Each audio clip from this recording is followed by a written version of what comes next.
From an economic standpoint, you know, it looks like we're going to be in $260 billion in the red of spending of Barack Obama. $210 billion from Hillary Clinton, $54 billion from Mike Huckabee, and only $7 billion from John McCain. So I guess McCain's priced to move. But I still don't think I can afford to pull a lever for John McCain in November. Chris Wilson is a Republican strategist, CEO of Wilson Research Strategy.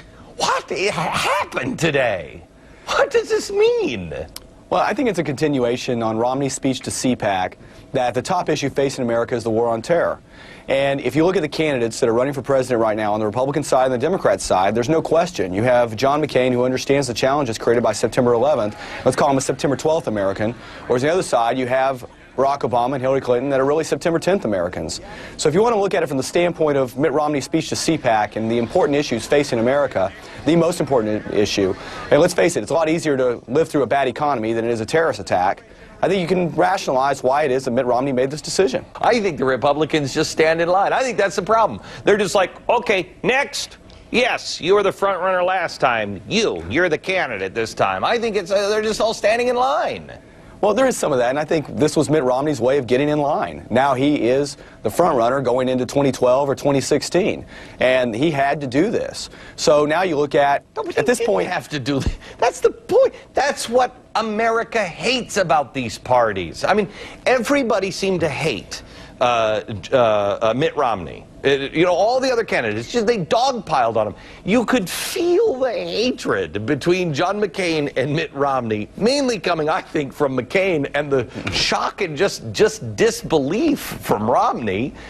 That's what they hate about it, is they hated him because, well, he hadn't paid his dues.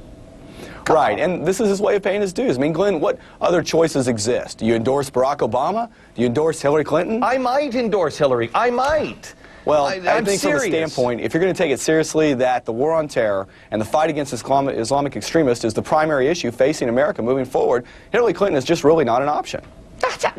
Come on. Hillary Clinton, here's why I say, first of all, America, I won't insult you by endorsing any candidate like you care who I endorse. But I might endorse Hillary Clinton. You know why? Because there'd be opposition, and her husband triangulates things. You know, Barack Obama's just going to run with it and name the time that John McCain has ever reached across the aisle and grabbed Ted Kennedy or some liberal by the collar and said, I need you to help conservatives on this movement. He's always reaching across the aisle to move us the progressive way. Well, you've got to look at what McCain did on judges and say that's why we ended up with Roberts and Alito. I mean, he had a lot to do with putting two very strong conservatives on the Supreme Court. John McCain has moved to the right in a lot of areas, and I think he's also pointed out, you mentioned the tax cuts, he said that was the wrong decision. He would have voted for those now. He's talked about learning on his issue on immigration. He's moved his stance there. It's a game, Chris. I think Americans are tired of playing a game. It's just turning into a game. All right, I got to run. Thank you so much, Chris.